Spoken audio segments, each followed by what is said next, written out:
नमस्कार आदाब, मैं नुसरत चौधरी। आप देख रहे हैं पीछे बोल में आपका स्वागत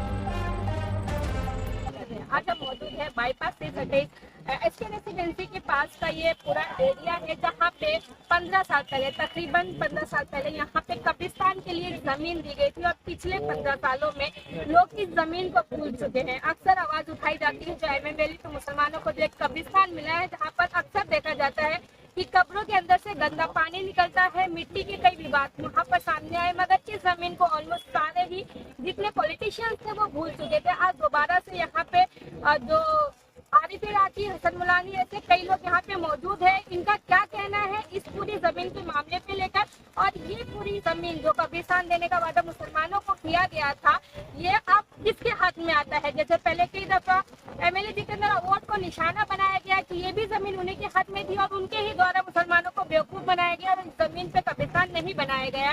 अब देखना ये है कि अब यहाँ पे जो डॉक्टर श्रीकांत शिंदे जी है वो मुसलमानों की जनहित में जो बात करते हैं, जो मुसलमानों को बहुत चाहते हैं, मुमदावासी उनके चहीते हैं। अब देखना है मुमदावासियों के लिए डॉक्टर श्रीकांत शिंदे जी इस कब्रिस्तान का काम करके देते हैं या फिर से और आने वाले 5 सालों के लिए मुमदावासियों को डॉक्टर श्रीकांत शिंदे जी की तरफ से एक और लॉलीपॉप थमाया जाएगा।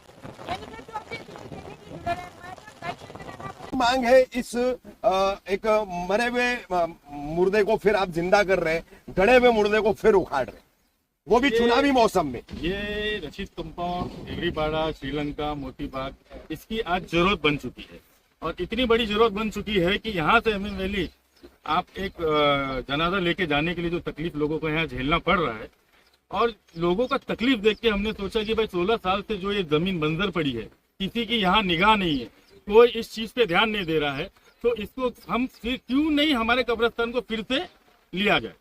तो यही मसले की वजह से हमने फिर से इसका कल एक डेलीगेशन दिए हमारे असिस्टेंट म्युनिसिपल कमिश्नर को और उनसे वादा लिए कि कल ये टाउन प्लानिंग के अंदर ये लेटर फॉरवर्ड करेंगे, क्योंकि ये मसला जो है टीडीआर की वजह से अटका हुआ है। हसन भाई क्या जानकारी देंगे इस कब्रिस्तान की कि ये कब इसकी प्लानिंग हुई? जहां तक मुझे याद है खिदमत ट्रस्ट के हवाले शहर के कुछ लोगों ने ये काम किया था। पहले एक लोकल कमेटी बनी थी, रसीदें बनी थी, चंदा इकट्ठा हुआ अच्छा खासा, और उसके बाद जो है खिदमत ट्रस्ट को ये काम सौंपा गया और फिर पता चला कि इसके लैंड ओनर जो है इन्होंने वापस 7/12 वगैरह घुमाने की प्रक्रिया की और टीडीआर के लिए जो है ये सारा काम किया गया। और तब से हम देख रहे हैं कि लगभग आज 3-4 साल हो गए टीडीआर के चक्कर में ये कब्रिस्तान रुका पड़ा हुआ है। सबसे पहले आपका बहुत बहुत शुक्रिया। बिल्कुल आपने सही कहा, मरहूम नादिर भाई ने इसकी नींव रखी थी, उन्होंने शुरू किया था 2007-2008 में। 16 साल हो गए और ये सारा मामला जो आके अटका हुआ है वो टीडीआर को लेके अटका हुआ है। खिदमत चैरिटेबल ट्रस्ट के नाम पर 7/12 घुमा दिया गया था। फिर बात हो गई थी कि एग्रीमेंट में क्लॉज था कि जो भी टीडीआर मिलेगा, उस वक्त रफीक भाई टीडीआर की एक वैल्यू हुआ करती थी, अब तो टीडीआर की वैसी जीरो के बराबर हो चुकी है। तो उस वक्त टीडीआर की वैल्यू हुआ करती थी, तो 50-50% जो लैंड ओनर थे वो और खिदमत के बीच में बटेगा, ऐसी बात हुई थी। बस वही गाड़ी अटक गई और 16 साल हो गए। जब हमें पता चला कि फला नेताजी है, उनके पास इसके कागजात है, फला आदमी उस वक्त मौजूद था। पिछले 1 साल से नासिर मेम साहब भाई, मम्मू भाई ममदानी, सलीम खत्री भाई, आरिफ भाई, हम लोग पिछले 1 साल से, एडवोकेट जजील नौरंगे भी थे उसमें, बबलू भाई, वसीम गुड्डू भाई थे, सब लोग जितने भी लोग यहाँ मौजूद है, सब लोग बार बार अलग अलग लोगों के पास गए और सबने यही कहा कि 1 महीने में काम हो जाएगा, 2 महीने में काम हो जाएगा। अभी अगले 2 महीने में देखो वहां मट्टी गिरना शुरू हो जाएगी और हमने देखा कि यहाँ पे कूड़ा कचरा गिरना शुरू हो गया। तो जितने भी लोग थे यहाँ के आजी माजी जितने भी थे, नगर सेवक थे, बाकी जितने भी बड़े बड़े नेतागण हैं, उन तमाम लोगों के ढपूसले जो थे उन तमाम पर मट्टी डाल दी गई है। मुमरा कौसा कब्रिस्तान कमेटी हम लोगों ने मिलकर एक बनाया है। मैं आपके माध्यम से तमाम लोगों को दावत देता हूँ, हमारी बहनें भी है, मैं सबको दावत देता हूँ कि सिर्फ रशीद कंपाउंड के इस कब्रिस्तान को लेकर नहीं, हमारे कौसा मुमरा शील में जितने भी कब्रिस्तान है, वहाँ की जो भी अवस्था है, जो भी दुर्दशा है, उन तमाम चीजों पर मुमरा कौसा कब्रिस्तान कमेटी अपनी पैनी नजर रखेगी और हम लोग डेलीगेशन की शक्ल में, प्रेशर ग्रुप की शक्ल में वक्तन बवक्तन प्रशासन से, नेतागणों से मिलेंगे और वहाँ के काम ठीक करने की कोशिश करेंगे। आपने देखा होगा एमएम वैली एक बेहतरीन उदाहरण है। हाल फिलहाल में जो मट्टी को लेकर, भरनी को लेकर वापस से बात हुई थी, अब वहाँ पर भरनी का काम शुरू हो चुका है। क्या कंडीशन में हो रहा है, क्या नहीं हो रहा है, उसके बारे में आप लोग वहाँ जाकर रिपोर्टिंग कर सकते हैं, अच्छी हो रही, बुरी हो रही। यहाँ का एक बड़ा मामला बार बार आया, इतने सारे टीएमसी और इतनी सारी जीपी बिल्डिंग बनी है, तकरीबन जैसे आरिफ भाई बता रहे थे 4 से 5 हजार घर बनने वाले हैं आने वाले 5-10 सालों में।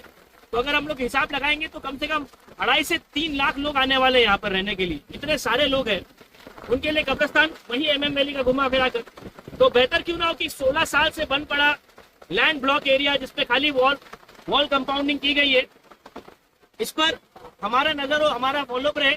और आज सिर्फ शुरुआत है, जैसे आरिफ भाई ने बताया, अगले 1 हफ्ते बाद हम लोग टाउन प्लानिंग डिपार्टमेंट में जाएंगे, वहाँ क्या हाल है, वहाँ का ब्यौरा क्या है, इंशाल्लाह वीडियो के मार्फत आप लोगों तक हम लोग पहुँचाएंगे।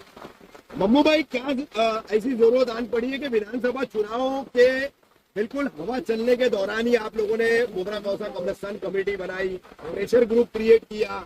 सालों से यह कब्रिस्तान का मसला अटका हुआ है, इतना मुखर होकर के या किसी ने ग्रुप बना करके कमेटी बना करके कभी पहल नहीं की जो आप लोगों ने की है? क्या ऐसी वजूहत पैदा हो गई? नहीं, इलेक्शन की वजह से हम लोग खड़े नहीं हुए। हम लोग अक्टूबर के अंदर जब MM वैली कब्रिस्तान का मसला चल रहा था बनने का, जिसको हम लोग 3 साल से लेके चल रहे थे, तो उस मसले के टाइम पे भी बैठा के सबसे बात हुई थी। राजू अंसारी साहब लोग सब आए थे, उन्होंने बोले 1 महीना 2 महीना, फिर इसके बाद बोलने में आया फरवरी। लेकिन अब फरवरी भी चला गया, मार्च भी चला गया, अब हम लोग देख रहे हैं कोई ध्यान नहीं देता है। यहाँ पे सारे लोग एक दूसरे के ऊपर लांछन लगाने पे लगे हुए, कोई काम करने के लिए आगे नहीं आ रहा है।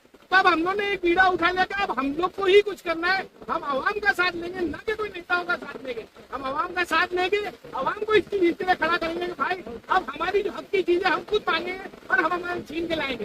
कब तक हम लोग इनके पीछे का? हमेशा जब ये इलेक्शन आता है वो लोग आ जाते हैं, हम ये सोचते हैं इसके बाद ये काम हो जाएगा, इसके बाद वो काम हो जाएगा। हर मरतबा एक लॉलीपॉप मिलती है, अब लॉलीपॉप चूस के हमारा इंचार्ज फट्टे हो गए, इसलिए अब खुद उतर गए। इंशाल्लाह जितना होगा हम हमारे साथ से करेंगे।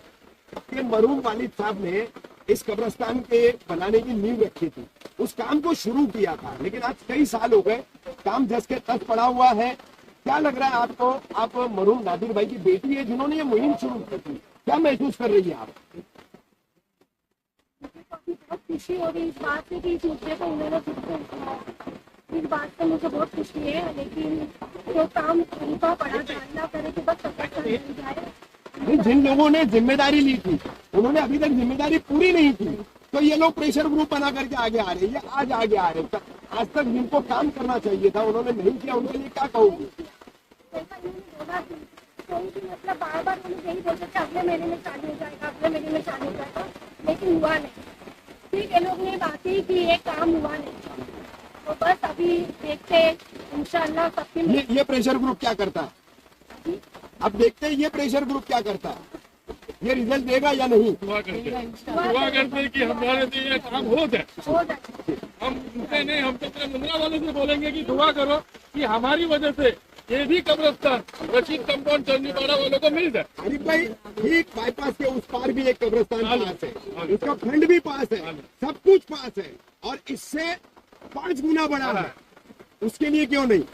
एक टाइम पे एक ही काम रफीक भाई लिया जाता है। इंशाल्लाह कल हमारे परसों हमारी जो नहीं, मीटिंग जैसे अभी आंकड़ों के हिसाब से हसन भाई ने बताया लाखों की आबादी यहाँ होने जाने वाली है, तो आप ये 2 एकड़ का या 1.5 एकड़ का जो भी कब्रिस्तान है उसके मुकाबले में उतना बड़ा कब्रिस्तान क्यों नहीं मांगने की ये कर रहे? इसके लिए हमारी पहले जो मीटिंग हुई उसके अंदर बात हो गई कि हमारा ये कब्रिस्तान होने के बाद फिर हम वो कब्रिस्तान पे जाने।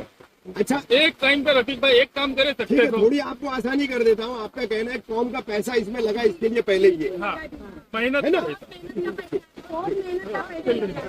हमारा नहीं सुन लीजिए।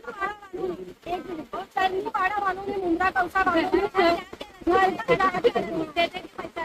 हम लोग के अब्बा और चाचा लोग वगैरह इन्होंने बारिश पानी नहीं देखा है। जो बेचारे मेहनत करने वाले वो अल्लाह को प्यारे हो गए, अब उनके बच्चे उड़ गए, अब उनके बच्चे उड़ गए कर रहे हैं।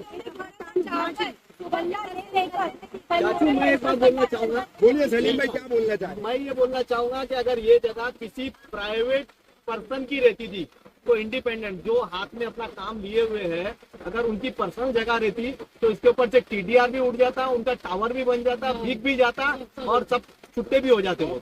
ये तो कब्रिस्तान का मसला है, इसके लिए उन्होंने ढीला छोड़ दिया उस चीज को। आज 16 साल तक का TDR कोई उठाता, पेपर वर्क करने के लिए का 16 साल लगता, इतना टाइम लगता, क्यों? खुद का उनका खुद का मफाद नहीं था ना उसका। अगर पर्सनल खुद का रहता तो सब हो जाता था उसका।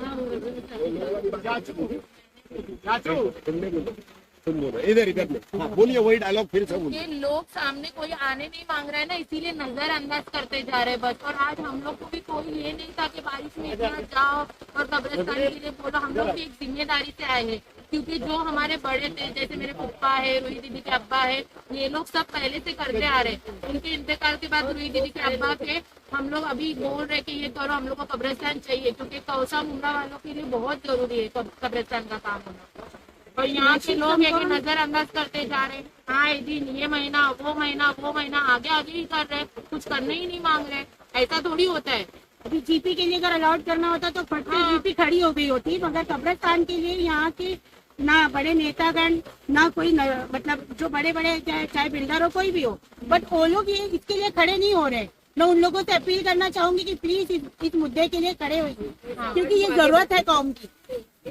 जैसे दुनिया में जीने के लिए घर की जरूरत है ना, वैसे मरने के बाद कब्रिस्तान की जरूरत है, एकदम जरूरी है।